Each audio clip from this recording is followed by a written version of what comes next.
A bala passou tão perto do rosto de Maria que ela sentiu o vento quente do chumbo roçar sua pele. 3 homens armados cercavam a casa. Do lado de fora, o ruído de esporas e o relinchar nervoso dos cavalos. Dentro, apenas o silêncio pesado de quem sabia que a morte havia chegado para cobrar suas dívidas. Maria apertou o punhal contra o peito, as mãos tremendo não de medo, mas de uma estranha excitação que não conseguia compreender. Aos 20 anos, jamais imaginou que sua vida pacata em Paulo Afonso seria despedaçada por uma decisão tomada numa fração de segundo. Mas isso aconteceria apenas dali a 2 semanas. O sol ainda não havia nascido quando Maria Gomes de Oliveira abriu os olhos naquela manhã de março de 1926. O galo do vizinho Zé Pequeno insistia em sua cantoria matinal, mas não era isso que a havia despertado. Era aquela sensação estranha, como se o ar carregasse promessas que ela não sabia decifrar. Aos 20 anos, Maria já era considerada uma moça velha pelos padrões de Paulo Afonso.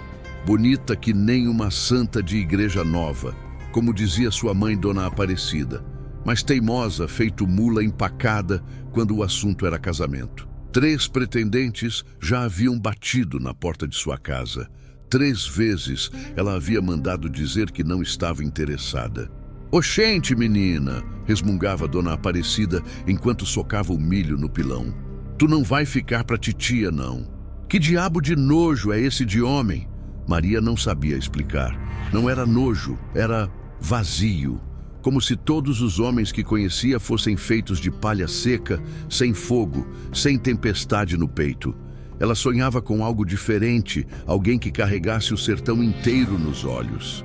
A casa de taipa onde morava ficava na rua principal de Paulo Afonso, uma cidadezinha que vivia da feira semanal e das águas do São Francisco. Seu pai, Zé de Neném, era sapateiro respeitado. Suas mãos calejadas moldavam o couro como um artista moldava o barro. Não eram ricos, mas também não passavam necessidade. Maria ajudava a mãe com os afazeres domésticos, mas sua paixão secreta eram os livros. Sabia ler e escrever, privilégio raro para uma moça sertaneja, e devorava todos os folhetos de cordel que chegavam à cidade. Histórias de amor, aventura e justiça que alimentavam sua alma inquieta. "Maria!" gritou Dona Aparecida do quintal. "Bota uma saia decente e vai buscar água no açude. Tua prima Dulce vai chegar logo mais." O caminho até o açude era um dos seus prediletos. Passava pela casa do Coronel Pereira, o homem mais poderoso da região, onde trabalhavam dezenas de vaqueiros e agregados. Alguns a cumprimentavam com respeito, outros desviavam o olhar, intimidados por sua beleza. Foi caminhando por essa estrada poeirenta, com o cântaro de barro na cabeça, que Maria sentiu pela primeira vez o peso de um olhar diferente sobre ela. Estava na altura da porteira do coronel quando ouviu o tropel dos cavalos se aproximando. Eram 8 homens, talvez 9, cavalgando em formação. Não eram vaqueiros comuns, isso ela percebeu de imediato. Havia algo na postura, na forma como empunhavam os rifles, que gritava perigo. O líder cavalgava um alazão magnífico, e quando seus olhos se cruzaram com os de Maria, o mundo pareceu parar. Ele era moreno, de estatura mediana, mas irradiava uma autoridade que fazia todos ao redor parecerem pequenos. Usava chapéu de couro ornamentado e cartucheiras cruzadas no peito.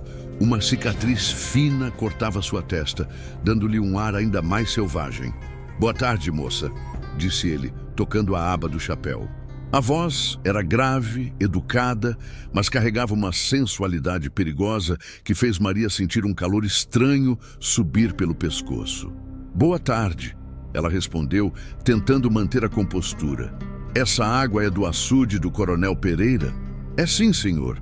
Ele desceu do cavalo com a agilidade de um felino. Maria notou que usava perneiras de couro fino e esporas de prata.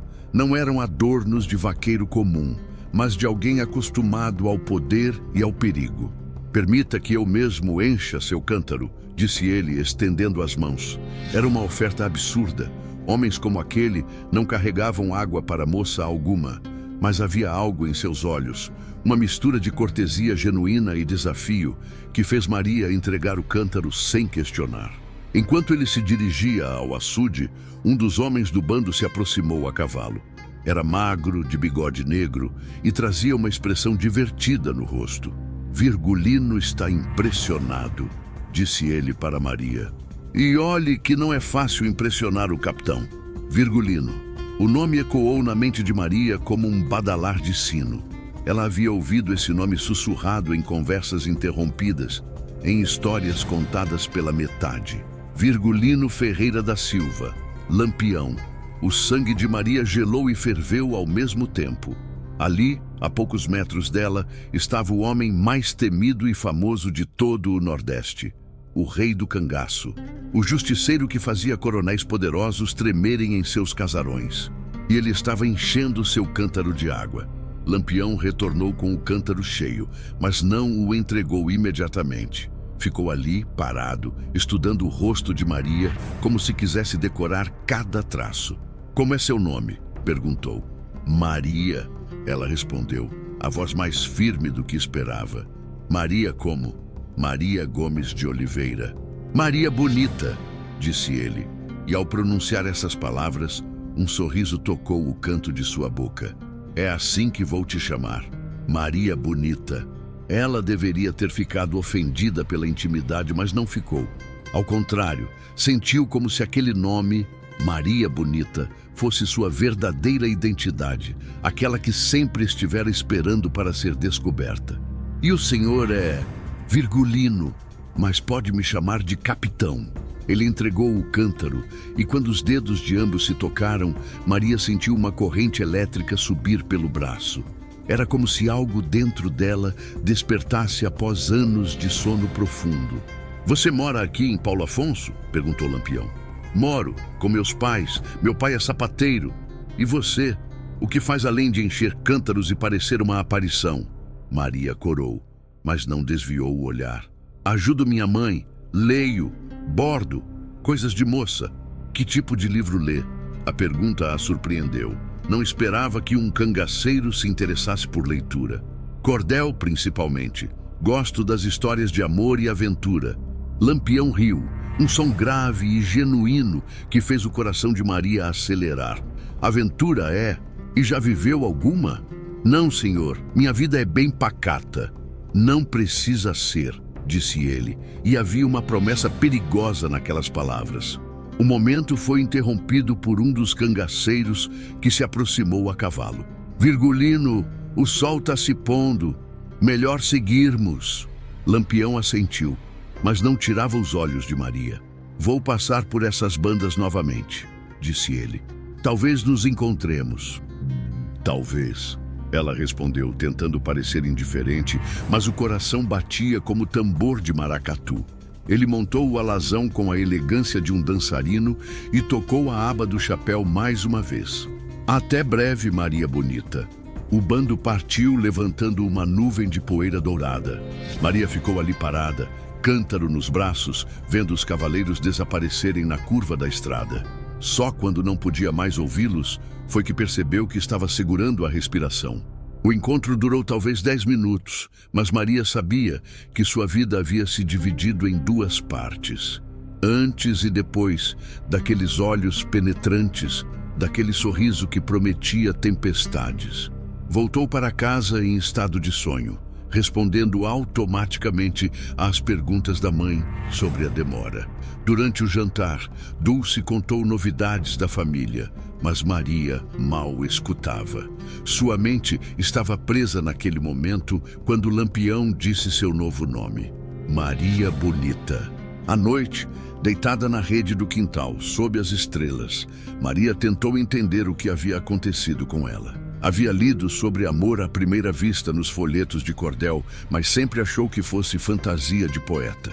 Agora sabia que era real e era perigoso. Lampião era tudo o que uma moça de família não deveria desejar. Era fora da lei, assassino, homem sem lar nem paradeiro certo, mas era também livre, poderoso, dono do próprio destino. Representava tudo o que ela secretamente ansiava. A vida sem amarras, a aventura que só havia conhecido nos livros. Uma semana havia se passado desde o encontro no açude. Mas para Maria, cada dia arrastou-se como se fosse um mês. Ela descobriu-se olhando para a estrada a toda hora, inventando desculpas para passar pela porteira do Coronel Pereira, esperando ver a silhueta familiar do alazão no horizonte. Dona Aparecida notou a mudança na filha. "Menina, tu anda avoada feito galinha tonta", resmungou enquanto Maria queimava o feijão pela segunda vez na semana. "Que foi que te deu?" "Nada não, mãe, tô bem. Bem uma ova, tá com cara de quem comeu e não gostou, anda falando sozinha, não dorme direito e ainda por cima deixa a comida queimar. Tu tá doente?" Foi numa terça-feira, dia de feira, que Lampião retornou. Maria estava no mercado com a mãe, escolhendo tomates na barraca de seu Antônio, quando ouviu o murmúrio nervoso que se espalhou pela multidão como fogo em capim seco. "É o bando do Lampião", sussurrava uma mulher. "Jesus me livre", dizia outra, benzendo-se. Mas quando Maria olhou para a rua principal, viu que não se tratava de uma invasão. Eram apenas 5 homens a cavalo, cavalgando devagar, sem pressa, como quem passeia. Lampião vinha na frente, montado no mesmo alazão, vestindo uma camisa branca impecável e chapéu novo, ornamentado com moedas de prata. Os olhos dele varreram a feira até encontrá-la entre as barracas. Quando os olhares se cruzaram, ele tocou a aba do chapéu e sorriu. Não era o sorriso feroz que Maria esperava de um cangaceiro, mas algo quase tímido, como um menino que não sabe como abordar a menina de que gosta. "Maria!" sibilou Dona Aparecida, puxando a filha para trás da barraca. "Não olhe para esse demônio!" Mas era tarde demais. Lampião já havia desmontado e caminhava na direção delas, esporas tilintando no chão de terra batida. A multidão se abria diante dele como o mar diante de Moisés, todos baixando os olhos, fingindo não ver. "Bom dia, dona", disse ele, parando diante de Dona Aparecida e tirando o chapéu. Seria possível trocar umas palavras com sua filha? Dona Aparecida ficou lívida. "Minha filha não fala com cangaceiros", completou Lampião sem perder a educação. "Compreendo sua preocupação, senhora, mas posso garantir que minhas intenções são respeitosas." "Respeitosas?" Dona Aparecida quase gritou, mas a voz saiu como um guincho. "O senhor é um homem apaixonado", disse Lampião simplesmente, e as palavras caíram sobre a feira como uma bomba. Um silêncio mortal tomou conta do local. Todos pararam o que estavam fazendo para ouvir aquela declaração impossível. Lampião, o rei do cangaço, acabara de declarar publicamente que estava apaixonado pela filha do sapateiro. Maria sentiu as pernas amolecerem, não pela declaração em si, mas pelo jeito como ele a fez, sem fanfarronice, sem pose, apenas com a honestidade crua de um homem que não tem tempo para jogos. "Mãe", disse Maria, encontrando sua voz, "deixe eu falar com ele." "Maria, não, por favor, só 5 minutos." Dona Aparecida olhou para a filha, depois para Lampião, depois para a multidão que os observava em silêncio tenso. Percebeu que não tinha escolha. 5 minutos, disse ela, a voz trêmula. E na vista de todo mundo, Maria caminhou até ele, o coração batendo tão forte que tinha certeza de que todos podiam ouvir. Pararam a uma distância respeitosa, mas próxima o suficiente para que ela pudesse ver as pequenas rugas ao redor dos olhos dele, marcas de quem sorri muito ou sofre muito. "Não esperava vê-lo tão cedo", disse ela. "Não consegui ficar longe", ele admitiu. "Tentei, passei a semana toda tentando tirar você da minha cabeça. Não deu certo." A honestidade dele era desconcertante. Maria estava acostumada com os pretendentes locais que davam voltas e mais voltas antes de chegar ao ponto. Lampião era direto como um tiro. "E agora?", perguntou ela. "O que o senhor quer?" "Quero te conhecer melhor. Quero saber o que você pensa, do que gosta, como vê o mundo. Quero..." Ele hesitou pela primeira vez. Quero ter o direito de cortejá-la. O senhor sabe que isso é impossível. Por quê? Porque o senhor é cangaceiro, fora da lei, perigoso. Ele completou a frase com um meio sorriso. É isso? É isso. E se eu fosse diferente? Se fosse fazendeiro, comerciante, doutor, você me daria uma chance? Maria pensou na pergunta. Olhou para aquele homem que irradiava força e determinação, cujos olhos pareciam ter visto o mundo inteiro e ainda assim mantinham uma pureza quase infantil quando a olhavam. Talvez, disse ela honestamente, mas o senhor não é diferente. Não, não sou. E não vou fingir ser. Mas posso lhe garantir uma coisa. Se você me der uma chance, vai conhecer uma vida que jamais imaginou possível. Vai ver lugares que nem nos seus livros existem. Vai se sentir viva de um jeito que nunca se sentiu. As palavras dele ressoaram no fundo da alma de Maria. Era como se ele tivesse lido seus pensamentos mais secretos, seus sonhos mais profundos. E o preço dessa vida? Perguntou ela. Porque tudo tem um preço. Tem. Ele admitiu. É alto, é perigoso. Não posso prometer que será fácil ou seguro. E o que pode prometer? Lampião olhou nos olhos dela por um longo momento antes de responder. Posso prometer que você nunca será só mais uma. Posso prometer que cada dia será uma aventura. Posso prometer que você será tratada como uma rainha, respeitada e protegida. E posso prometer... Ele hesitou novamente, como se fosse dar um passo irreversível, que você será amada como nenhuma mulher jamais foi amada. O coração de Maria disparou. Aquelas não eram palavras de sedução calculada, mas de um homem que estava se entregando completamente, se mostrando vulnerável diante dela e de toda a feira. Os 5 minutos acabaram, disse Dona Aparecida, aparecendo ao lado da filha como um fantasma protetor. Lampião colocou o chapéu de volta na cabeça. Posso voltar? Perguntou para Maria, ignorando a mãe. Eu não sei, disse ela honestamente. Então vou considerar isso um talvez, disse ele sorrindo. E talvez é o suficiente por enquanto. Ele se dirigiu para o alazão, mas parou na metade do caminho e voltou-se para ela.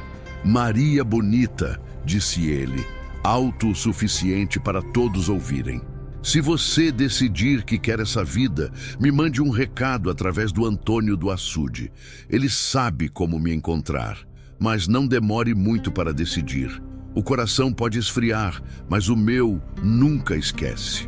2 dias se passaram em silêncio mortal. Maria cumpria suas tarefas domésticas como um autômato. Respondia às perguntas da família com monossílabos. Comia sem sentir o sabor da comida. A casa havia se transformado numa prisão disfarçada. Zé de Neném havia tomado uma decisão drástica.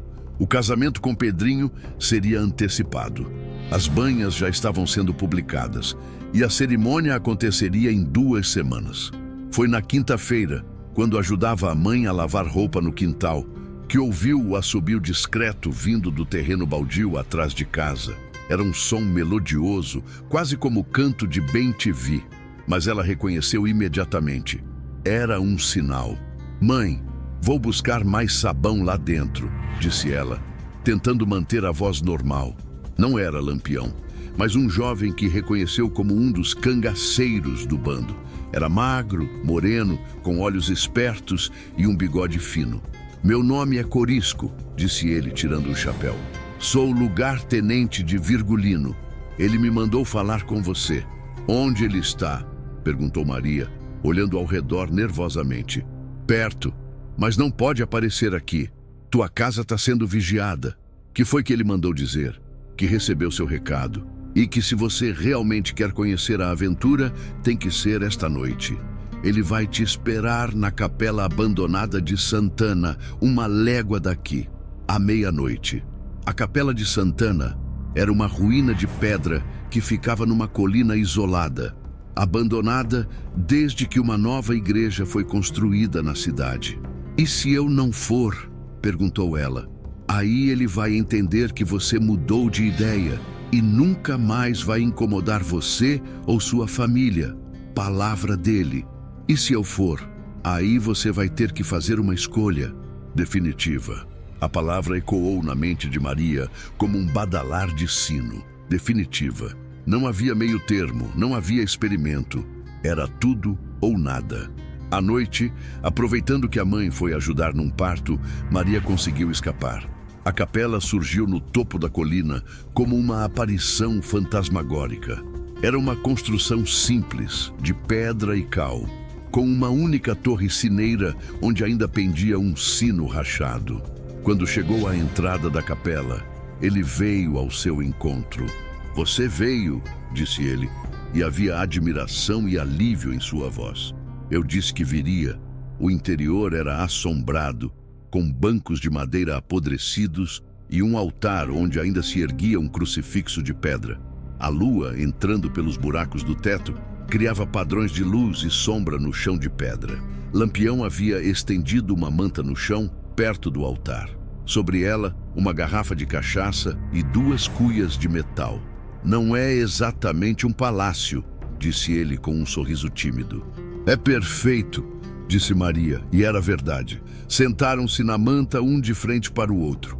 Ele serviu um pouco de cachaça nas cuias. "Você pensou no que eu disse?", perguntou Lampião. "Não pensei em outra coisa. Quero saber mais sobre essa vida que o senhor promete", disse ela. "Quero saber como é de verdade, não só as partes bonitas. É honesto da sua parte. E eu vou ser honesto também. A vida no cangaço é dura, Maria. Não tem casa fixa, não tem cama macia, não tem comida certa todo dia. A gente dorme no chão, come o que encontra, tá sempre fugindo ou perseguindo, sempre com a morte rondando. E as mulheres? Como vivem? As que aguentam vivem como rainhas entre os homens. São respeitadas, protegidas, ouvidas, mas também carregam armas, também lutam quando precisa. Você já teve outras mulheres? Tive. Nenhuma como você. Como você sabe, mal me conhece. Conheço o suficiente. Sei que você lê, que sonha, que não se contenta com pouco. Sei que tem coragem, tá aqui, não tá? E sei que quando olho para você, sinto uma coisa que nunca senti antes. O que você sente? Vontade de ser melhor. Vontade de construir algo, não só destruir. Vontade de ter um futuro, não só um presente. E se eu fosse com você, como seria? Não, disse Lampião firmemente. Você andaria ao meu lado. Seria minha companheira em tudo, não só na cama. Teria voz nas decisões, seria respeitada pelo bando. Mas também dividiria os riscos. Incluindo o risco de morrer? Incluindo. Por que eu? Por que não uma das mulheres que já conhece essa vida? Porque você me faz querer ser lendário. Com você ao meu lado, sinto que posso me tornar o homem que as histórias vão contar. Não só um bandido, mas um herói. Não só um cangaceiro, mas um rei. As palavras caíram entre eles como pedras preciosas. Maria sentiu lágrimas picar em seus olhos, mas não de tristeza, de uma alegria tão intensa que doía. Virgulino, disse ela, usando seu nome verdadeiro pela primeira vez. Se eu for com você, não quero ser só mais uma companheira. Quero ser sua parceira de verdade. Quero que as pessoas falem de Maria bonita, não só da mulher de Lampião. Ele sorriu, o sorriso mais genuíno que ela já vira em homem algum. Então você vai? Maria olhou ao redor da capela arruinada. Pensou na mãe, no pai que planejava casá-la com Pedrinho, na vida pequena e segura que estava prestes a abandonar. Depois olhou para Lampião, para o homem que prometia fazer dela uma lenda, e tomou a decisão que ecoaria através dos tempos. Vou, disse ela, vou com você. E selaram o acordo com um beijo sob a luz da lua, na capela abandonada onde tantas promessas foram feitas e quebradas. Mas aquela promessa seria diferente. Aquela promessa mudaria a história do sertão. O beijo durou uma eternidade e um segundo. Quando se separaram, Maria sabia que havia cruzado uma linha da qual jamais poderia voltar. "Quando?", perguntou ela. "Amanhã à noite", respondeu Lampião sem hesitar. "Depois de amanhã vamos estar longe demais para eles nos alcançarem." Ele havia pensado em tudo. Haveria um baile na casa do Coronel Pereira no sábado à noite. Toda a sociedade local estaria lá, incluindo o delegado e seus soldados. É a distração perfeita, explicou Lampião. Enquanto todo mundo estiver bebendo e dançando, nós estaremos ganhando a estrada. O plano era simples. Maria deveria ir ao baile com os pais, como esperado. Por volta das 10 da noite, inventaria uma desculpa para sair da festa. Sairia pela porta dos fundos da Casa Grande e caminharia até a antiga Casa do Engenho, abandonada há anos. Lá, Lampião a estaria esperando com cavalos e provisões. E minha família? Perguntou Maria, uma pontada de culpa atravessando seu peito. Vai sofrer, disse Lampião honestamente. Não vou mentir para você sobre isso. Mas com o tempo, vão entender que você escolheu sua felicidade. Durante o jantar do dia seguinte, Maria escreveu uma carta. Rasgou-a. Escreveu outra. A terceira versão ficou mais simples. Meus queridos pais, quando lerem isso já estarei longe. Não fui levada à força, foi minha escolha. Encontrei um homem que me ama e que eu amo, e com ele vou construir uma vida nova. Não me procurem, porque não vão me achar, mas não se preocupem, porque vou ser feliz. Com amor e gratidão eterna, Maria. A festa estava no auge quando Maria se aproximou da mãe. Mãe, tô com uma dor de cabeça terrível, disse ela. Deve ser o calor, filha. Quer que eu peça um remédio para Dona Isaura? Não precisa. Acho que vou dar uma volta no jardim, tomar um pouco de ar fresco. Maria saiu da sala principal e caminhou pelo corredor que levava aos fundos da casa. Parou por um momento, ouvindo os sons da festa lá dentro. Aquele era o mundo que estava deixando para trás. O mundo da segurança, das tradições, das vidas previsíveis. Abriu a porta e saiu para a noite. A Casa do Engenho ficava a cerca de meio quilômetro da Casa Grande. Lampião a esperava na sombra das paredes, segurando as rédeas de 2 cavalos. Um era seu alazão conhecido, o outro, uma égua baía de porte menor, mas que parecia forte e ágil. Chegou a hora, disse ele quando a viu aproximar-se. Chegou, concordou Maria. Ele havia trazido roupas adequadas para a viagem, uma saia de montaria em couro macio, uma blusa de algodão resistente, um chapéu de abas largas e botas de cano alto. Havia também uma cartucheira com um revólver pequeno. É para você, disse ele, mostrando a arma. Espero que nunca precise usar, mas é bom ter. Maria se trocou rapidamente atrás de uma das paredes do engenho. As roupas de cangaceira eram surpreendentemente confortáveis. Quando saiu, Lampião sorriu admirado. Nasceu para isso, disse ele. Parece que sempre usou essas roupas. A égua se chamava Ventania. Era veloz como o vento e resistente como a caatinga. Montaram e partiram na direção oposta à cidade, seguindo uma trilha que Maria nunca havia percorrido. Por trás deles, as luzes da festa do Coronel Pereira brilhavam como estrelas distantes. Pela frente, a caatinga escura e misteriosa se abria como um mar de possibilidades infinitas. Por volta das 2 da manhã, chegaram a uma formação rochosa que parecia impenetrável. Lampião desmontou e começou a conduzir seu cavalo por uma passagem entre as pedras que Maria não havia notado. Era tão estreita que mal dava para um cavalo passar, mas depois de alguns metros se abria numa clareira natural cercada por paredes de rocha. Ali estava o acampamento. Era menor do que Maria esperava, mas perfeitamente organizado. Cerca de 15 homens dormiam em redes estendidas entre as árvores. Um pequeno fogo ainda brilhava no centro do acampamento, onde um homem de guarda mantinha café quente. O guarda se levantou quando viu Lampião aproximar-se. Era um homem jovem, moreno, com uma cicatriz que ia do canto do olho até a orelha. Capitão, disse ele baixinho para não acordar os outros. Trouxe a moça? Trouxe, confirmou Lampião. Dadá, apresente-se a Maria Bonita. Dadá tirou o chapéu e fez uma reverência genuína. Muito prazer, Maria Bonita. Sou Antônio Silvino, mas todo mundo me chama de Dadá.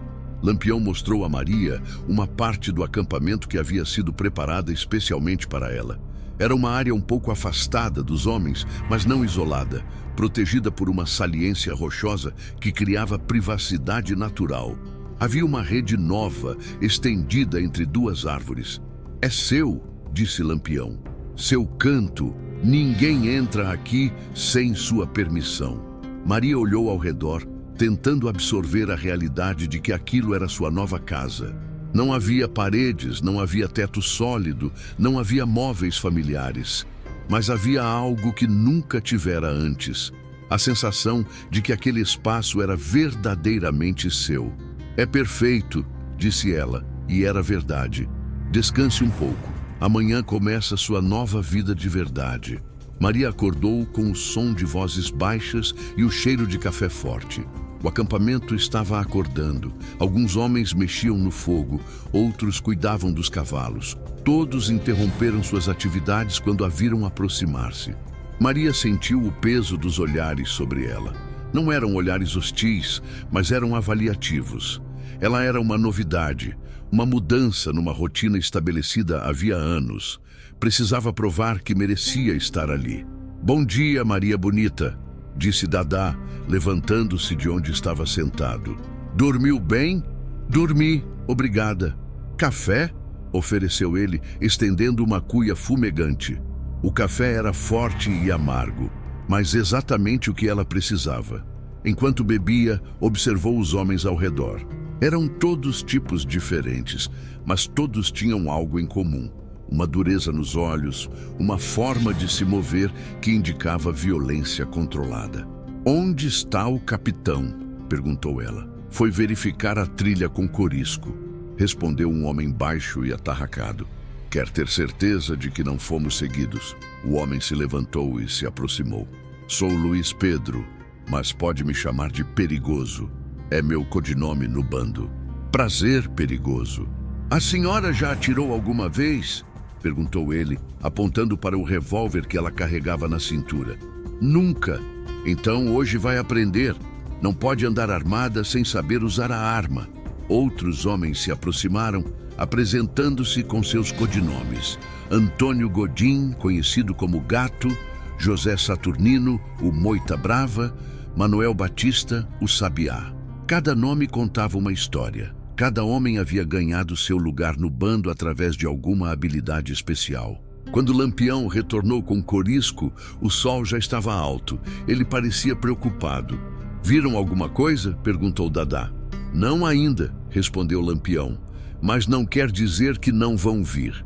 Ele se dirigiu a Maria. "Como foi sua primeira noite como cangaceira?" "Diferente", ela respondeu honestamente, "mas boa. Hoje vai começar seu treinamento de verdade. Dadá vai te ensinar a atirar. Gato vai te mostrar como montar melhor.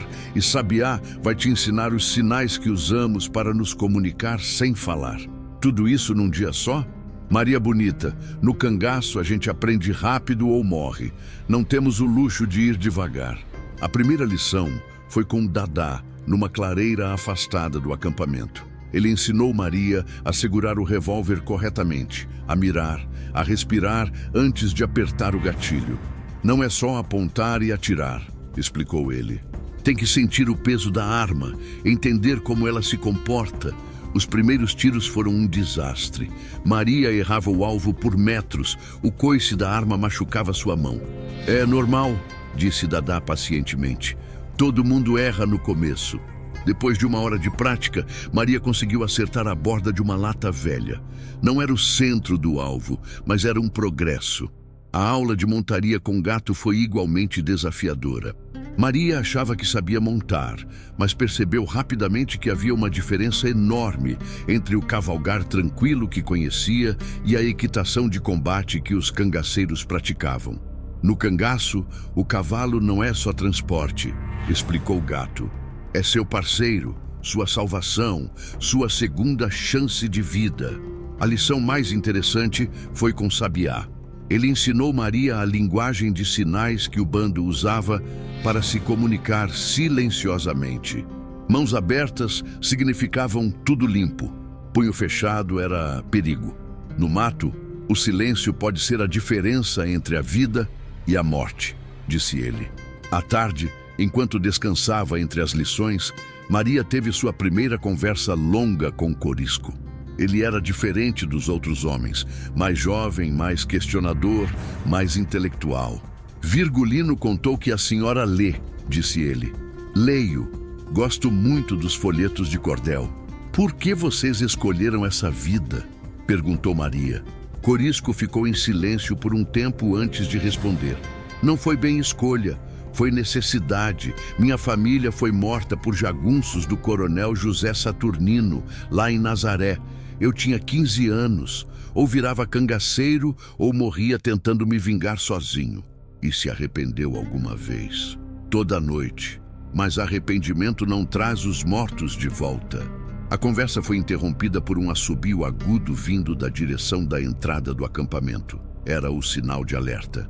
Imediatamente, todos os homens se levantaram e correram para suas posições. Maria ficou parada, sem saber o que fazer, até que Dadá apareceu ao seu lado. "Fica perto de mim", disse ele, verificando sua arma. "E tenha seu revólver pronto." Lampião apareceu correndo. "Soldados", disse ele secamente. "Uma patrulha pequena, mas armada." "Quantos?" perguntou Corisco. "6, talvez 7. E um que parece ser oficial." Maria sentiu o medo gelado subir pelo estômago. Era sua primeira situação real de perigo. "O que fazemos?" perguntou o perigoso. "Não queremos luta se puder ser evitado. Vamos tentar o blefe primeiro." Ele se virou para Maria. "Maria bonita, chegou sua primeira prova de fogo. O que você quer que eu faça?" "Quero que você monte ventania e cavalgue com Dadá até a entrada do cânion. Quando os soldados os virem, Dadá vai dizer que vocês são um casal de viajantes que se perdeu. Você confirma a história. E se eles não acreditarem, aí você usa o charme de mulher para distraí-los enquanto nós chegamos por trás." Era um plano simples, mas arriscado. Se Maria não conseguisse convencer os soldados, tudo poderia dar errado rapidamente. "Eu consigo", disse ela. "Tenho certeza que consegue", disse Lampião, e havia orgulho genuíno em sua voz. Maria montou ventania com as mãos tremendo ligeiramente, mas mantendo a expressão serena. Cavalgaram até a entrada do cânion, onde efetivamente encontraram a patrulha de soldados. O oficial era um homem magro, de meia idade, com uniforme impecável e bigode bem aparado. "Alto aí!" gritou o oficial quando os viu. "Identifiquem-se." Dadá assumiu a liderança. "Boa tarde, seu coronel. Somos viajantes, estamos perdidos nesse mato há horas." "Viajantes? Que tipo de viajantes?" "Somos casados", disse Dadá, apontando para Maria. "Minha mulher aqui estava visitando a família em Paulo Afonso. Agora estamos voltando para Jeremoabo." O oficial estudou Maria com interesse. Ela forçou um sorriso tímido e baixou os olhos modestamente. "E como se chamam?" "Antônio Silva. E essa é minha mulher Francisca." Maria ergueu os olhos e respondeu com voz suave. "Francisca Silva, seu coronel. Desculpe estarmos atrapalhando, mas estamos realmente perdidos." O plano estava funcionando. O oficial relaxou e indicou a direção de Jeremoabo. "Posso perguntar?" disse ela, usando sua voz mais doce. "Que foi que trouxe o senhor até essas bandas?" "Estamos atrás de bandidos. O bando de Lampião foi visto por essas redondezas." "Lampião?" Maria fingiu susto. "O cangaceiro?" A patrulha seguiu em direção oposta, deixando Maria e Dadá sozinhos na trilha. "Foi perfeito", disse Dadá enquanto cavalgavam de volta. "A senhora é uma atriz nata." Quando chegaram ao acampamento, foram recebidos como heróis. Os homens cercaram Maria, elogiando sua atuação. "Nossa nova companheira passou no teste", anunciou Lampião para o bando. "Maria bonita mostrou que tem sangue frio e inteligência. É uma de nós agora." Os aplausos ecoaram pelo cânion. Maria sentiu uma onda de orgulho e pertencimento que nunca havia experimentado. Não era mais a filha do sapateiro. Era Maria bonita, cangaceira, membro respeitado de um dos bandos mais famosos do Nordeste. A iniciação havia terminado. A verdadeira aventura estava apenas começando. 3 semanas haviam se passado desde a chegada de Maria ao bando, e ela começava a se sentir genuinamente parte do grupo. Suas habilidades com armas melhoraram drasticamente. Agora, conseguia acertar uma moeda atirada ao ar. Sua equitação se tornara quase tão boa quanto a dos cangaceiros veteranos. Mas foi numa manhã de abril que Maria enfrentaria seu primeiro verdadeiro conflito moral como cangaceira. O bando havia recebido informações sobre um grande carregamento de armas que passaria pela Estrada Real naquela semana. Era uma oportunidade valiosa demais para ser desperdiçada. Armamentos modernos, munições, talvez até dinamite. Vai ser moleza, explicava Perigoso enquanto Lampião traçava o plano na terra. São só 5 soldados escoltando a carreta. Nós somos 15. E os soldados? Perguntou Maria. Se não resistirem, não acontece nada com eles, respondeu Lampião. Se resistirem... Ele não terminou a frase, mas todos entenderam. Maria participaria pela primeira vez de uma emboscada real. Sua função seria ficar com os cavalos numa posição estratégica, pronta para facilitar a fuga. A Estrada Real passava entre 2 elevações rochosas, um local perfeito para emboscadas. Os cangaceiros se posicionaram nas 2 margens, escondidos entre as pedras. O sol estava forte quando ouviram o ruído das rodas e dos cascos dos animais. Era uma carreta pesada, puxada por 2 bois, escoltada por 5 soldados a cavalo. Lampião deixou a comitiva chegar ao ponto exato da emboscada antes de dar o sinal. O assobio agudo do bem-te-vi ecoou entre as rochas e, de repente, os soldados se viram cercados por cangaceiros armados. "Alto aí!" gritou Lampião, emergindo de trás de uma pedra com o rifle apontado. "Soltem as armas e ninguém se machuca." Por um momento, pareceu que a rendição seria pacífica. Os soldados olharam ao redor, avaliaram a situação, compreenderam que estavam em clara desvantagem numérica. Mas então, o sargento que comandava a escolta cometeu um erro fatal. Em vez de se render, puxou o revólver e atirou na direção de Lampião. O que se seguiu foram segundos de caos absoluto. Os cangaceiros responderam ao fogo, os soldados tentaram se proteger atrás da carreta. O ar se encheu de fumaça de pólvora e gritos. Maria, da sua posição com os cavalos, observava a cena com o coração acelerado. Era sua primeira vez vendo um confronto real, e a violência era muito mais intensa do que havia imaginado. O tiroteio durou menos de 5 minutos. Mas pareceu uma eternidade. Quando o silêncio finalmente voltou, 3 soldados estavam mortos. Um estava ferido gravemente e apenas um havia se rendido. "Verifiquem a carreta", ordenou Lampião. Maria desceu da elevação onde estava e se juntou ao grupo. Pela primeira vez, viu de perto os resultados da violência de que agora fazia parte. Os corpos dos soldados jaziam na poeira da estrada. O soldado ferido gemia baixinho, segurando um ferimento no ombro. "Olha só o que temos aqui", disse Corisco, examinando o conteúdo da carreta. Rifles modernos, munição e 2 caixas de dinamite. Era exatamente o que esperavam. O assalto havia sido um sucesso completo. Mas então, Maria ouviu uma voz que fez seu sangue gelar. "Por favor", gemeu o soldado ferido. "Tenho família, tenho 2 filhos pequenos, por favor, não me matem." Era um homem jovem, talvez da idade dela, com rosto honesto e olhos cheios de terror. Não parecia um soldado profissional, mas provavelmente um jovem pobre que havia se alistado para sustentar a família. "O que fazemos com ele?" perguntou Dadá. Lampião se aproximou do soldado ferido e se agachou ao seu lado. Sua expressão era indecifável. "Como é seu nome, soldado?" "José da Silva, senhor." "Tem família mesmo?" "Tenho sim, senhor, mulher e 2 meninos." "E por que virou soldado?" "Precisão do dinheiro, senhor. Não tinha outro jeito de sustentar a família." Lampião ficou em silêncio por um longo momento. "Dadá", disse finalmente, "cuide do ferimento dele e deixe uma cantimplora de água." O soldado suspirou de alívio. Mas Lampião ainda não havia terminado. José da Silva, disse ele, vou te dar uma chance. Você vai voltar para sua cidade, vai contar para os seus superiores que Lampião pegou as armas e vai pedir para ser transferido para bem longe daqui. Nunca mais quero ver sua cara nestas bandas. Entendi sim, senhor. Muito obrigado.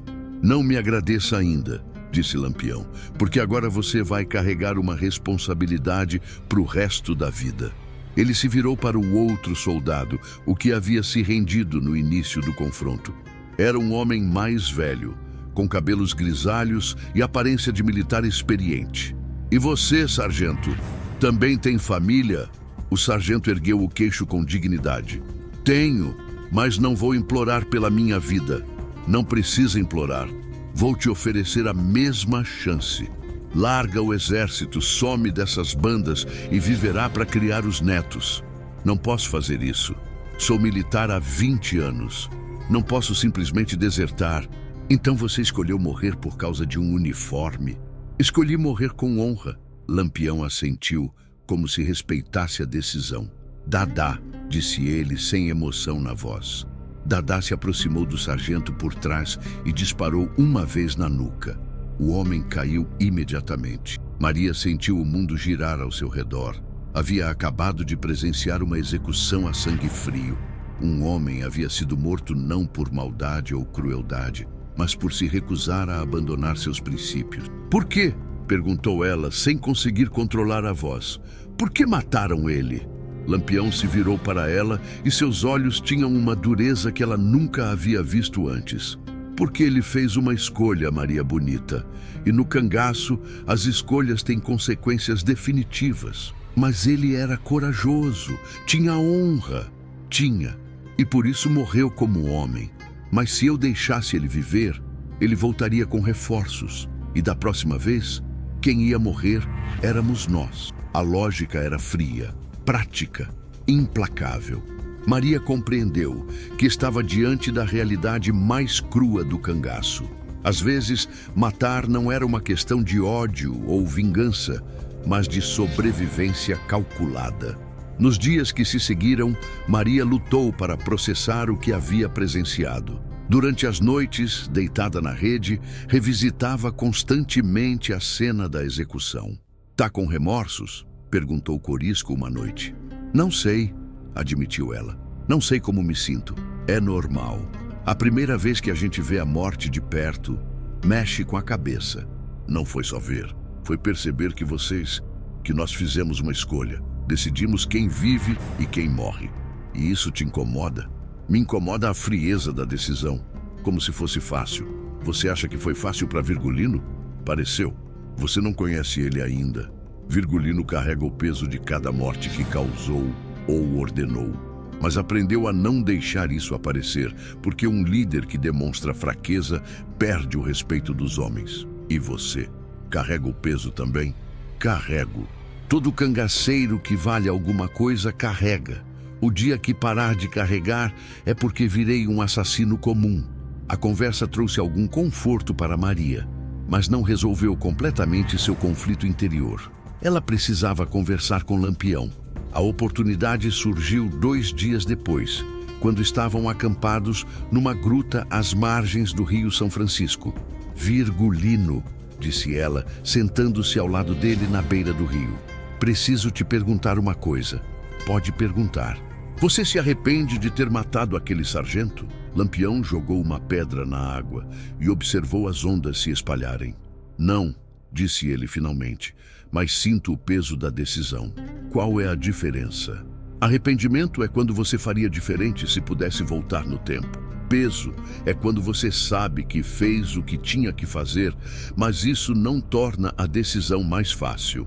E como você consegue viver com esse peso, lembrando por que faço o que faço? Aquelas armas que pegamos vão proteger minha gente de coronéis corruptos e soldados brutais.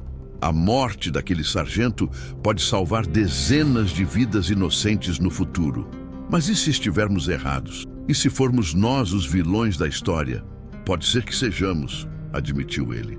Mas prefiro ser vilão lutando contra a injustiça do que santo omisso assistindo os fracos serem esmagados. A resposta não era o que Maria esperava, mas havia uma honestidade brutal nela que a tocou profundamente. Lampião não se via como herói. Não romantizava suas ações. Era um homem fazendo escolhas difíceis, em tempos difíceis. Naquela noite, deitada na rede, Maria finalmente chegou à sua própria conclusão sobre o incidente. Não gostava da violência, provavelmente nunca se acostumaria completamente a ela. Mas compreendia que no mundo em que havia escolhido viver, a violência era às vezes necessária. E se fosse para carregar esse peso, preferia carregá-lo ao lado de um homem que nunca se esquecesse de que cada vida tirada tinha valor, mesmo quando a morte era justificada. A partir daquela noite, Maria Bonita não era mais apenas a mulher que havia se juntado ao bando por amor. Era uma cangaceira completa, com plena consciência do preço de sua liberdade, e estava disposta a pagar esse preço. Um mês havia se passado desde o assalto da carreta, e Maria havia se estabelecido definitivamente como membro respeitado do bando. Sua pontaria agora rivalizava com a dos melhores atiradores. Sua equitação era impecável, mas foi numa tarde escaldante de maio, quando acampavam numa fazenda abandonada perto de Canudé, que o passado de Maria voltou para assombrá-la. Corisco chegou correndo do posto de observação com uma expressão de alarme. "Virgulino", disse ele ofegante. "Tem gente vindo. Não são soldados nem volantes. Parecem civis." "Quantos?" "3. Um homem velho, uma mulher mais velha e um rapaz jovem." "Vamos descobrir", decidiu Lampião. "Gato, leve 3 homens e tragam eles aqui." 20 minutos depois, Gato retornou com os 3 civis. Quando Maria viu quem eram, sentiu o mundo desmoronar ao seu redor. Era Dona Aparecida, seu pai Zé de Neném, e Pedrinho, seu ex-noivo. O silêncio que se seguiu foi ensurdecedor. Maria ficou paralisada, incapaz de se mover ou falar, enquanto sua família a encarava com uma mistura de alívio, dor e acusação. "Maria", disse Dona Aparecida, a voz embargada, "minha filha." Foi Lampião quem quebrou o impasse. "Então vocês são a família de Maria Bonita", disse ele, tocando a aba do chapéu respeitosamente. "Sejam bem-vindos." Zé de Neném deu um passo à frente, o rosto tenso de raiva controlada. "Viemos buscar nossa filha", disse ele, ignorando completamente Lampião. "Viemos levá-la para casa, pai." Maria finalmente encontrou sua voz. Tu o quê?" explodiu Zé de Neném.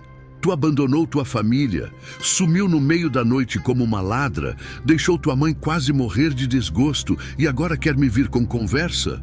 As palavras caíram sobre Maria como chicotadas. Ela havia se preparado mentalmente para muitas coisas desde que entrara para o cangaço, mas nunca para enfrentar a dor crua de seus pais. "Como vocês me encontraram?" perguntou ela. "Perguntamos a meio mundo", disse Dona Aparecida, as lágrimas correndo pelo rosto. "Pagamos informantes, seguimos rastros, dormimos ao relento, tudo para encontrar nossa menina." Pedrinho, que havia ficado em silêncio até então, deu um passo à frente. "Maria", disse ele, a voz mais madura do que Maria lembrava, "ainda tem tempo. Você pode voltar. As pessoas vão falar por um tempo, mas depois esquecem. Podemos recomeçar." A generosidade da oferta tocou Maria profundamente. Pedrinho era um bom homem e não merecia ter sido humilhado publicamente. "Pedrinho", disse ela suavemente, "você é um homem bom, merece uma mulher que te ame de verdade." "Eu te amo de verdade", ele respondeu, "e sei que você pode aprender a me amar também." Lampião, que havia observado a cena em silêncio respeitoso, finalmente interferiu. "Com licença", disse ele, dirigindo-se a Zé de Neném, "mas acho que quem tem que decidir isso é Maria." "Maria é menor de idade", disse Zé de Neném rispidamente. "É minha filha e eu vim buscá-la." "Maria", disse Lampião, "a decisão é sua, sempre foi e sempre será." As palavras dele ecoaram no silêncio tenso. Maria olhou para sua família, depois para Lampião, depois para os cangaceiros que a observavam. Sentia-se dilacerada entre dois mundos, duas vidas, duas versões de si mesma. Posso conversar com ele sozinha? Perguntou ela. Lampião assentiu. Claro, vamos nos afastar. Quando ficaram sozinhos, Dona Aparecida se aproximou de Maria e a abraçou forte. Minha menina, sussurrou ela, como você emagreceu, como ficou queimada de sol. Tô bem, mãe, tô forte e saudável, mas tá vivendo como bicho do mato, dormindo no chão, comendo mal. Não tô comendo mal, Maria protestou suavemente, e durmo numa rede confortável. Zé de Neném a estudava com olhos críticos. E essas roupas? Essas armas? Tu virou uma bandida mesmo? Virei uma mulher livre, disse Maria, erguendo o queixo. Uma mulher que escolhe sua própria vida. Livre? Explodiu o pai. Tu chama isso de liberdade? Viver fugindo, sempre com medo, sempre escondida? Melhor que viver numa gaiola dourada, esperando que outros decidam meu destino.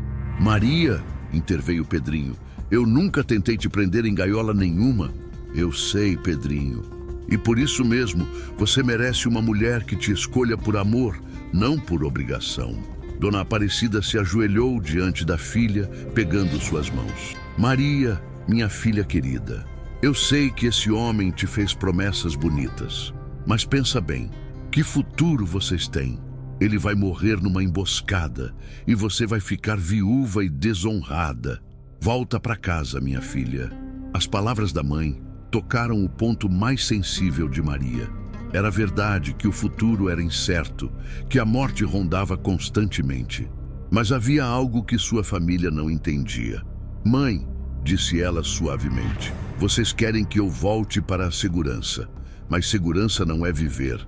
É apenas não morrer. E o que você tem aqui que não tinha lá? Propósito, disse Maria sem hesitar. Aqui eu não sou só a filha de alguém ou a futura esposa de alguém. Sou Maria Bonita e esse nome significa algo.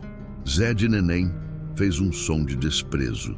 Significa que tu virou cúmplice de assassinos e ladrões. Significa que eu escolhi lutar ao lado de homens que protegem os fracos contra os poderosos injustos. Que romantismo bobo, disse o pai.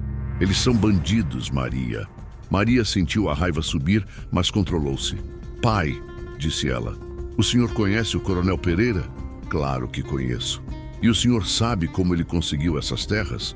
Zé de Neném hesitou. Isso não vem ao caso. Vem sim. Ele matou 17 famílias de poceiros, queimou suas casas, estuprou suas filhas. Tudo isso com a proteção da lei, porque tinha dinheiro e influência. Onde estava a justiça então? Isso são boatos. Não são boatos. 3 homens do nosso bando são sobreviventes desses massacres. Eles viram suas famílias serem mortas e não tiveram para onde correr, exceto para os braços de Lampião. Dona Aparecida balançou a cabeça confusa. Mas isso não justifica... Justifica sim, disse Maria, com paixão crescente. Se a lei protege apenas os ricos, se a justiça é só para quem pode pagar, então alguém tem que fazer justiça para os pobres. E você acha que Lampião faz justiça? Perguntou Pedrinho. Sei que faz. Vi ele devolver terra roubada para famílias pobres. Vi ele punir coronéis que maltratavam seus trabalhadores. Vi ele proteger mulheres desonradas por homens poderosos. E também viu ele matar gente inocente, disse Zé de Neném. Maria ficou em silêncio por um momento. Era verdade. Havia presenciado mortes, algumas das quais ainda a incomodavam. Vi, admitiu ela, e não gosto da violência. Mas também aprendi que, às vezes, a violência é a única linguagem que os poderosos entendem. A conversa foi interrompida pela chegada de Corisco. Com licença, disse ele, mas temos que nos mover. Chegaram notícias de que uma volante grande está se aproximando. Zé de Neném se levantou rapidamente. Então venha, Maria. Vamos embora antes que chegue essa gente. Pai, disse Maria suavemente, eu não vou com vocês. O silêncio que se seguiu foi doloroso. Dona Aparecida começou a chorar baixinho. Pedrinho baixou a cabeça e Zé de Neném ficou vermelho de raiva. Então você escolheu mesmo, disse o pai, a voz tremendo.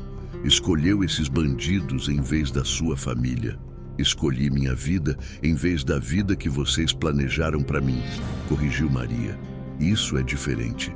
Para nós é a mesma coisa, disse Zé de Neném friamente. Se você não volta agora, não é mais minha filha. As palavras caíram como uma sentença de morte. Maria sentiu lágrimas picar em seus olhos, mas não deixou que caíssem. Se é assim que tem que ser, disse ela, então que seja. Dona Aparecida se levantou e abraçou a filha uma última vez.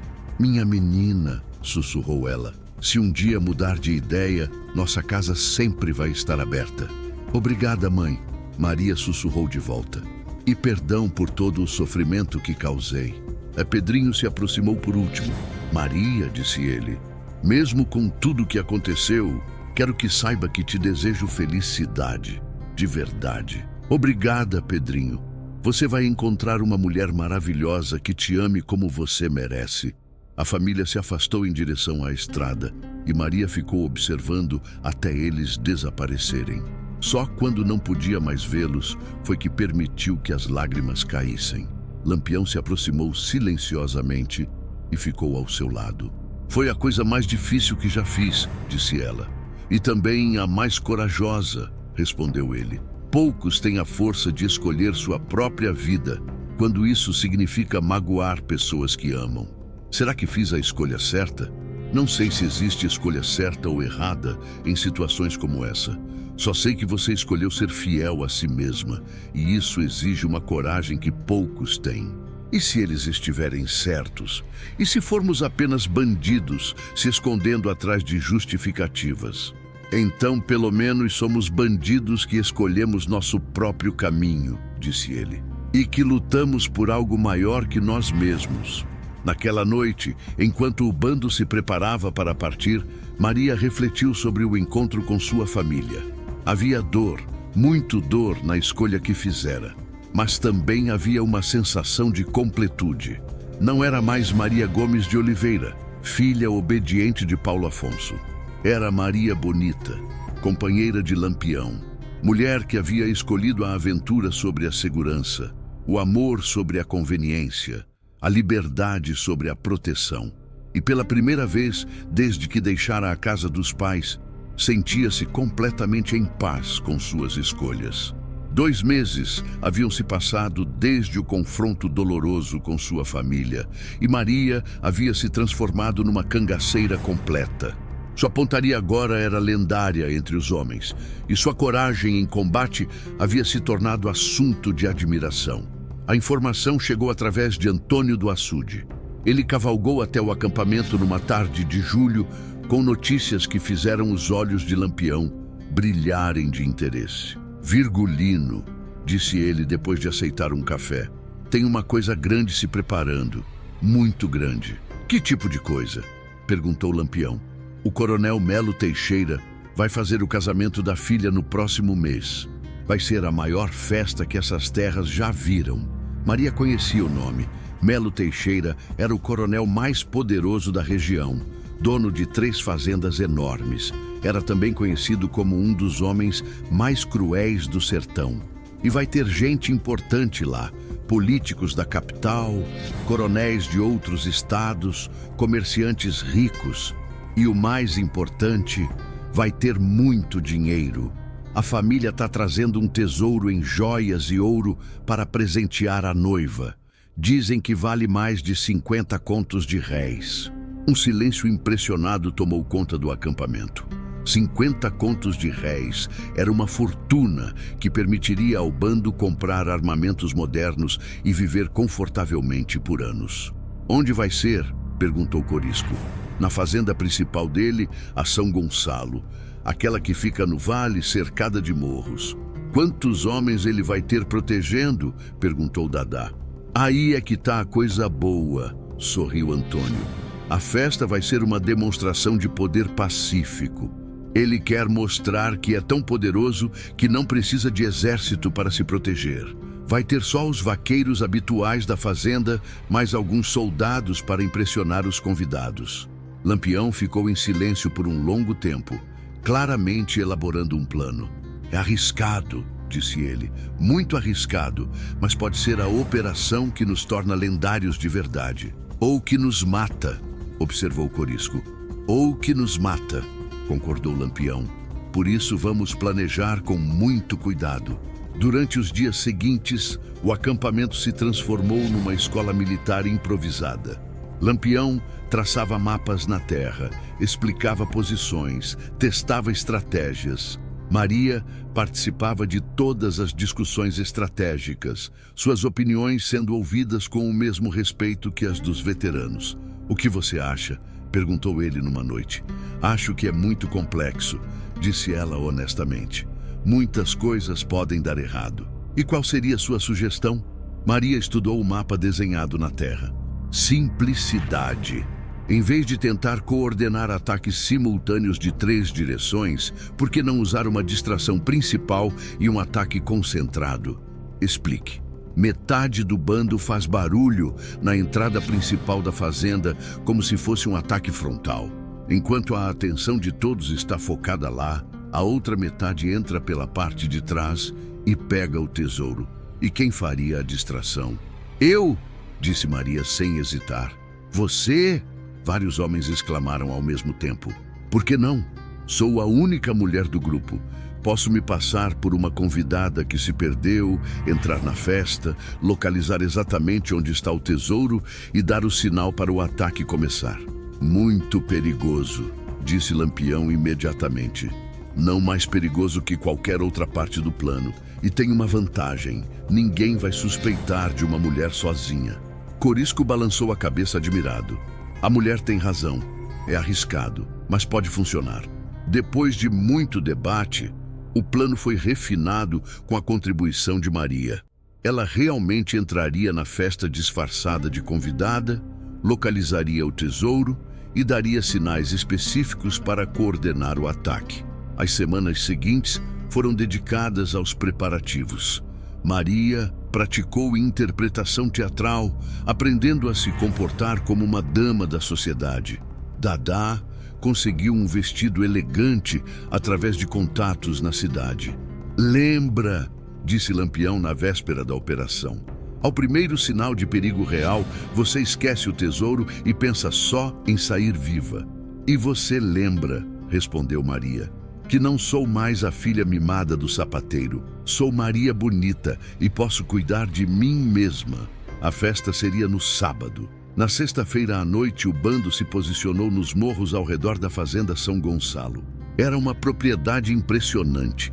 A casa principal era um pequeno palácio de 2 andares, cercado por jardins bem cuidados. Maria passou a noite numa gruta próxima, ensaiando mentalmente cada passo do plano. Pela manhã, se transformou numa pessoa completamente diferente. O vestido azul escuro com babados brancos a fazia parecer uma jovem senhora de família respeitável. "Mal a reconheço", disse Corisco admirado. "É isso mesmo", disse ela, praticando o sotaque refinado que havia estado ensaiando. "Preciso ser convincente." Por volta das 5 da tarde, quando a festa já estava no auge, Maria se dirigiu à entrada principal da fazenda. Sua história estava bem ensaiada. Era prima distante da família, vinha de Salvador para o casamento, mas sua carruagem havia quebrado na estrada. O porteiro a recebeu com todas as cortesias devidas a uma dama. A festa era tudo o que havia imaginado e mais. Dezenas de convidados elegantemente vestidos circulavam pelos salões e jardins. Maria circulou pela festa, cumprimentando pessoas, conversando amenidades, procurando discretamente por sinais do tesouro. Foi numa conversa casual com uma senhora idosa que obteve a informação que precisava. "As joias da noiva estão expostas no escritório do coronel", comentou a senhora. "Que belezura!" "Ah, sim?", disse Maria interessadamente. "Gostaria muito de vê-las." "Estão lá no 2º andar, minha querida. Mas só a família próxima pode entrar." Maria sorriu docemente. "Sou prima da família. Tenho certeza de que não haverá problema." Escusou-se da conversa e se dirigiu discretamente à casa principal. Subir as escadas sem ser notada exigiu paciência e timing perfeito. O escritório do coronel ficava no final de um corredor longo. A porta estava fechada, mas não trancada. Maria abriu a porta e entrou no escritório. O que viu a deixou sem fôlego. Sobre uma mesa de mogno polido, havia uma exposição de joias que parecia saída de um conto de fadas. Colares de ouro com esmeraldas do tamanho de ovos de codorna, pulseiras incrustadas de diamantes e no centro de tudo, uma tiara de ouro e rubis que devia valer uma fortuna sozinha. Mas Maria sabia que não era hora de se deixar hipnotizar pela riqueza. Caminhou até a janela que dava para os fundos da propriedade e acenou com o lenço branco, o sinal combinado para indicar que havia localizado o objetivo. De sua posição, podia ver pequenas sombras se movendo entre as árvores. O bando estava se posicionando. Agora era só questão de esperar pelo sinal de lampião para que a ação começasse. Mas foi nesse momento que ouviu passos no corredor. Alguém estava vindo. Maria ouviu as passadas se aproximando e sentiu o sangue gelar nas veias. Estava numa situação que não haviam previsto no planejamento. Presa no escritório com o tesouro, sem rota de fuga imediata e com alguém chegando. Rapidamente, avaliou suas opções. Restava apenas uma alternativa: blefar. Quando a porta se abriu, Maria estava em pé ao lado da mesa de joias, fingindo admirá-las, com a expressão de quem havia sido autorizada a estar ali. Quem entrou foi o próprio coronel Melo Teixeira. Era um homem imponente, de cerca de 50 anos, com cabelos grisalhos penteados para trás e bigode bem aparado. Vestia um terno preto impecável e carregava uma bengala com punho de prata. "Quem é a senhorita?" perguntou ele, a voz educada, mas com uma frieza que fez Maria compreender imediatamente que estava diante de um homem perigoso. "Maria da Silva", respondeu ela, usando o nome falso que havia preparado. "Prima da família. Vim de Salvador para o casamento." E Melo Teixeira a estudou por um longo momento. "Prima da família?", repetiu ele lentamente. "Que interessante. Conheço todos os primos da minha família, senhorita Silva, e nunca ouvi falar de você." O coração de Maria acelerou, mas ela manteve a expressão serena. "Sou filha de Dona Conceição da Silva, prima em segundo grau de sua esposa", disse ela, inventando rapidamente. "Mamãe não pôde vir por causa de sua saúde delicada, mas fez questão que eu representasse a família." "E o que faz em meu escritório, senhorita?" "Admirando a exposição de joias", disse Maria honestamente. "São magníficas. Nunca vi peças tão belas." O elogio pareceu amolecer ligeiramente a desconfiança do coronel. "São realmente especiais", disse ele, aproximando-se da mesa. "Esta tiara, por exemplo, pertenceu à Imperatriz Leopoldina." Enquanto ele falava, Maria percebia a ironia da situação. Ali estava ela, uma cangaceira disfarçada, recebendo uma aula sobre joias do próprio homem que pretendia roubar. Mas sua atenção foi desviada por um ruído lá fora. Era quase imperceptível, mas seus ouvidos treinados reconheceram imediatamente o relinchar baixo de cavalos se aproximando. Lampião e o bando estavam chegando. "Coronel", disse ela rapidamente, "que barulho é esse lá fora?" Melo Teixeira parou de falar e prestou atenção. Por um momento, tudo pareceu normal. Mas então vieram outros ruídos, gritos distantes, passos correndo, o que parecia ser tiros. O rosto do coronel endureceu instantaneamente. "Fique aqui", ordenou ele, dirigindo-se à janela. Do lado de fora, o caos estava se espalhando pela festa. Convidados corriam em pânico pelo pátio. Alguns soldados tentavam formar uma linha de defesa, e de várias direções vinham homens a cavalo disparando para o ar. Era o ataque de Lampião. "Cangaceiros!", rugiu Melo Teixeira, a máscara de civilidade caindo completamente. "Como ousam atacar minha casa?" Ele se virou para Maria com olhos flamejantes de suspeita. "E você, senhorita prima da família, como é que apareceu aqui justamente hoje?" Maria sabia que o blefe havia chegado ao fim, não havia mais como manter a farsa. Porque eu não sou prima de ninguém, disse ela, deixando cair completamente a pose de dama da sociedade. Sou Maria Bonita, companheira de Lampião, e vim buscar essas joias que o senhor roubou do povo. O silêncio que se seguiu foi ensurdecedor. Melo Teixeira a encarou como se não conseguisse acreditar no que ouvia. Você é Maria Bonita? Perguntou ele lentamente. Sou a mulher de Lampião? A companheira de Lampião, corrigiu ela. E a última pessoa que o senhor vai ver antes de perder tudo o que roubou durante esses anos. O coronel empalideceu, mas depois sua expressão se transformou numa mistura de raiva e desprezo. Uma mulher, disse ele, quase cuspindo as palavras. Uma mulherzinha insignificante veio me desafiar em minha própria casa? Esta mulherzinha insignificante acabou de provar que sua segurança é uma ilusão, respondeu Maria com calma. Se eu conseguir entrar aqui e chegar até suas joias mais preciosas, imagine o que Lampião pode fazer. Lá fora, os tiros estavam mais próximos agora. Vozes gritavam ordens, cavalos relinchavam, e o som de vidro sendo quebrado indicava que a luta havia chegado à casa principal. Melo Teixeira puxou um revólver da cintura e apontou para Maria. Você vai ser minha garantia de saída, disse ele. Lampião não vai atirar sabendo que pode acertar em você. Maria olhou para a arma apontada para ela e sorriu. Era um sorriso que Lampião reconheceria imediatamente. O sorriso de alguém que havia descoberto que não temia a morte tanto quanto esperava. Coronel, disse ela, o senhor não conhece Lampião muito bem, conhece? Ele não negocia com quem faz ameaças, e eu não vim aqui para ser salva, vim para ajudar a destruí-lo. Quieta, ordenou ele, mas havia nervosismo em sua voz agora. A porta do escritório se abriu violentamente. Lampião entrou como uma tempestade, flanqueado por Corisco e Dadá, todos com armas em punho. Seus olhos varreram rapidamente a cena. Maria em pé ao lado da mesa de joias, Melo Teixeira apontando um revólver para ela. Solte a arma, disse Lampião com voz mortal. Não! Gritou Melo Teixeira. Dê um passo e eu mato ela. Virgulino, disse Maria calmamente. Não se preocupe comigo, faça o que tem que fazer. Lampião a olhou nos olhos e viu lá uma determinação que o encheu de orgulho. Sua Maria Bonita havia se tornado exatamente a mulher que ele havia visto nela desde o primeiro encontro.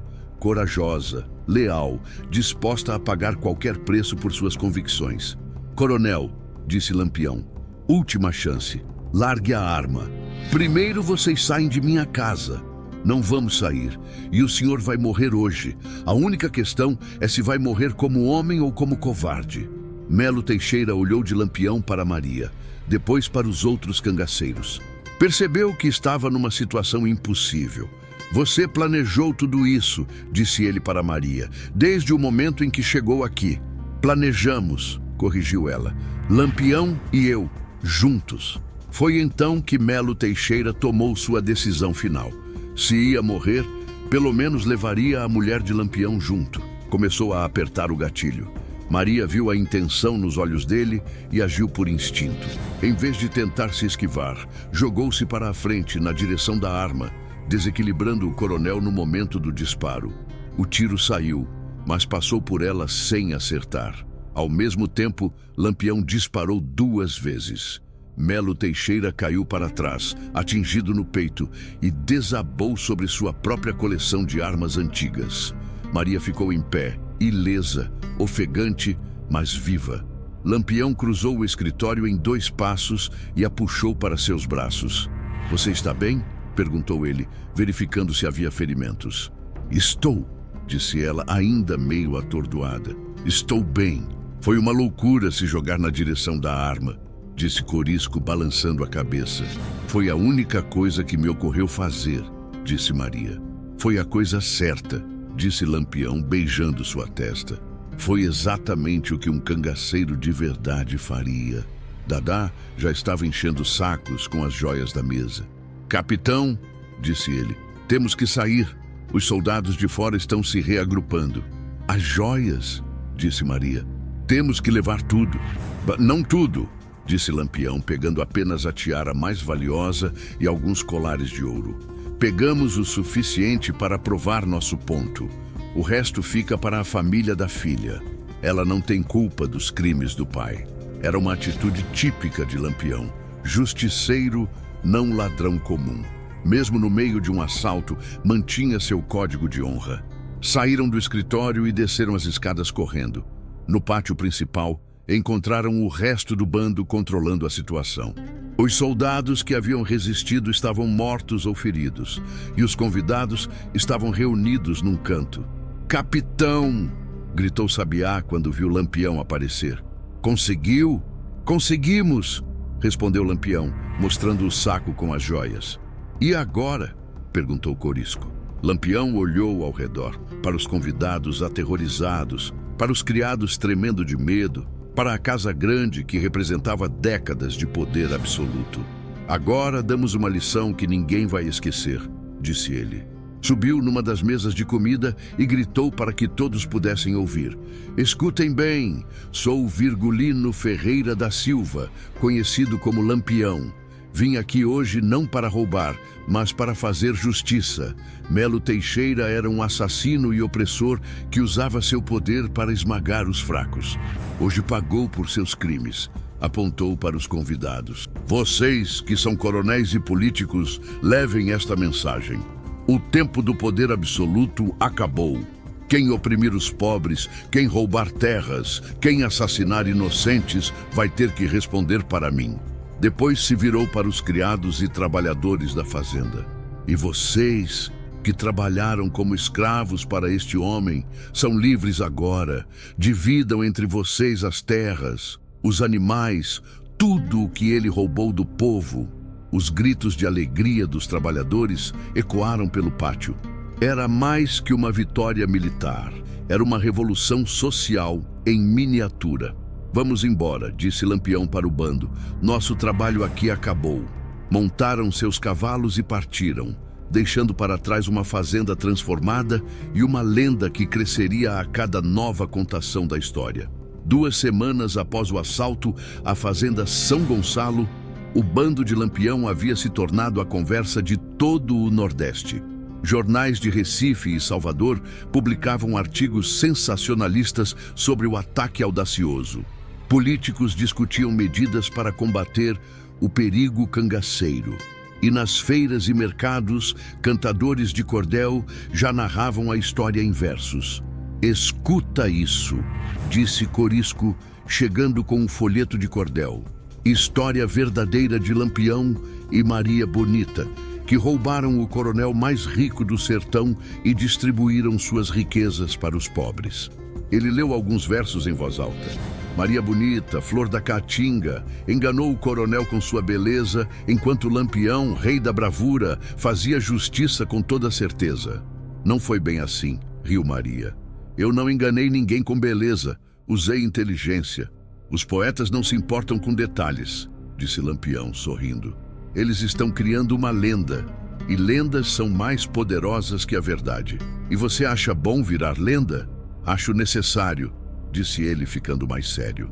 "Lendas inspiram pessoas, dão esperança aos oprimidos, fazem os poderosos pensarem 2 vezes antes de cometer injustiças." Maria contemplou as palavras dele enquanto observava o rio correr lentamente. Nos últimos meses, havia descoberto que a vida de cangaceira era mais complexa do que imaginara. Não era apenas aventura e romance, era também responsabilidade. "Virgulino", disse ela, "posso te fazer uma pergunta?" "Sempre." "Você se arrepende de alguma coisa? De ter me levado para essa vida? De ter me colocado em perigo?" Lampião a olhou com aquela expressão intensa que ela havia aprendido a reconhecer. "Maria Bonita", disse ele finalmente, "eu me arrependo de muitas coisas. Me arrependo de cada vida inocente que se perdeu por causa de nossas ações. Me arrependo de não ter encontrado outros caminhos para fazer justiça. Me arrependo de causar dor às suas famílias." Ele parou e pegou as mãos dela. Mas não me arrependo nem um segundo de ter te amado. E não me arrependo de ter te dado a chance de escolher sua própria vida. Mesmo sabendo os perigos que ainda vão vir, especialmente por isso, porque sei que, aconteça o que acontecer, você vai enfrentar como a guerreira que se tornou. A conversa foi interrompida pela chegada de Dadá, que voltava de uma missão de reconhecimento. Capitão, disse ele, tem novidades, boas e ruins. Comece pelas ruins, disse Lampião. O governo mandou uma força especial atrás de nós, 100 soldados bem armados, comandados por um capitão que conhece bem a Caatinga. E as boas? Dadá sorriu. 3 famílias de poceiros de Canudé mandaram pedir nossa ajuda. Um coronel local está tentando tomar suas terras na marra e eles querem contratar nossos serviços. Contratar como? Oficialmente, com pagamento e tudo. Querem que a gente os proteja e ensine a se defender. Era uma proposta interessante. Em vez de apenas reagir às injustiças, eles poderiam trabalhar proativamente para proteger os fracos. O que vocês acham? Perguntou Lampião para o bando. Acho que é o futuro, disse Corisco. Em vez de sermos só bandidos, podemos ser uma espécie de exército particular dos oprimidos. Concordo, disse Maria. Seria uma forma de dar legitimidade ao que fazemos. Mas também seria uma forma de virar alvo ainda maior do governo, observou Perigoso. Já somos alvos, disse Lampião. Pelo menos assim estaremos lutando por algo maior. A decisão foi tomada por unanimidade. Eles aceitariam o contrato de Canudé e tentariam transformar o cangaço numa força organizada de proteção aos oprimidos. Nos meses que se seguiram, o bando de Lampião evoluiu de grupo de vingadores para algo mais parecido com uma milícia popular. Protegiam famílias ameaçadas, treinavam comunidades para se defenderem e puniam publicamente aqueles que abusavam de seu poder. Maria se tornou parte integral dessa transformação. Sua capacidade de se comunicar, tanto com os pobres quanto com os ricos, sua coragem em combate e sua inteligência estratégica fizeram dela muito mais que a companheira de Lampião. Ela era genuinamente Maria Bonita, a lenda por direito próprio. Foi numa tarde de dezembro, quase um ano depois de sua fuga de Paulo Afonso, que Maria recebeu uma carta que a deixou profundamente emocionada. A carta vinha de Dona Aparecida. Minha filha querida, sei que você escolheu sua vida e que não vai voltar, mas quero que saiba que seu pai e eu estamos orgulhosos da mulher que você se tornou. Os jornais chegam até aqui e lemos sobre suas aventuras. Alguns chamam vocês de bandidos, outros de heróis. Para nós, você é nossa filha corajosa que seguiu seu coração. Pedrinho casou com a filha do comerciante e está feliz. Ele sempre pergunta por você e diz que torce para que seja feliz. Cuidem-se, minha filha. E saiba que nossa casa sempre será sua casa, se um dia quiser voltar. Com todo amor, sua mãe. Maria chorou ao ler a carta. Eram lágrimas de alegria, alívio e saudade misturados. Saber que seus pais haviam finalmente compreendido e aceitado suas escolhas era o último peso que precisava tirar dos ombros. Naquela noite, sentada ao lado de Lampião, sob as estrelas da Caatinga, Maria refletiu sobre o longo caminho percorrido desde aquela primeira tarde no açude. Em que está pensando? Perguntou ele, notando seu silêncio contemplativo. Estou pensando que há um ano eu era uma moça entediada, sonhando com aventuras. E agora, ela gesticulou ao redor, abrangendo o acampamento, os homens, a vida que haviam construído juntos. Agora sou exatamente quem sempre quis ser. E quem é essa pessoa? Maria Bonita, disse ela sem hesitar. Mulher livre, guerreira, companheira de um homem extraordinário, parte de algo maior que eu mesma. E se arrependeu alguma vez? Nunca, disse ela com convicção absoluta, nem mesmo nos momentos mais difíceis. Lampião sorriu e a puxou para mais perto. Então não construímos apenas um amor, disse ele. Construímos uma lenda que vai inspirar outras pessoas a escolherem suas próprias vidas, concordou Maria. Uma lenda que vai mostrar que o amor verdadeiro é aquele que liberta, não o que prende. Uma lenda que vai provar que a coragem não é não ter medo, mas agir apesar do medo. Eles ficaram em silêncio, contemplando as estrelas e o futuro incerto mas glorioso que se estendia diante deles. Não sabiam que suas vidas seriam relativamente breves, que morreriam juntos alguns anos depois, nem que se tornariam os símbolos eternos do amor que desafia convenções. Sabiam apenas que haviam encontrado um no outro, não só um amor, mas um propósito. E que, independente do que o futuro trouxesse, haviam vivido de acordo com seus próprios termos. Na caatinga silenciosa, sob a imensidão estrelada do céu nordestino, Maria Bonita e Lampião adormeceram abraçados, sonhando não com finais felizes de contos de fadas, mas com o tipo de felicidade que vem de viver uma vida autêntica, corajosa e verdadeira. E nas cidades e vilarejos do sertão, cantadores de cordel já começavam a espalhar a história do amor mais famoso do cangaço. A história de uma mulher que trocou a segurança pela aventura, um homem que encontrou na coragem feminina sua própria redenção e um amor que se tornou lenda. A história de Maria Bonita e Lampião havia apenas começado a ecoar através dos tempos. Anos se passaram. A lenda cresceu. Cantadores espalharam a história por todo o Nordeste. Escritores a transformaram em romance. Cineastas a levaram às telas. Mas na Caatinga, onde tudo começou, ainda há quem jure que nas noites de lua cheia é possível ouvir o galope de 2 cavalos, o eco de risadas que se misturam ao vento e o murmúrio de uma promessa de amor que nem a morte conseguiu quebrar. Porque algumas histórias são grandes demais para morrer. Algumas histórias se tornam eternas. E a história de Maria Bonita e Lampião é uma delas. No sertão, onde o vento conta histórias e as estrelas guardam segredos, ainda ecoa o nome de Maria Bonita, a mulher que ensinou ao mundo que amar de verdade é ter coragem de viver de verdade.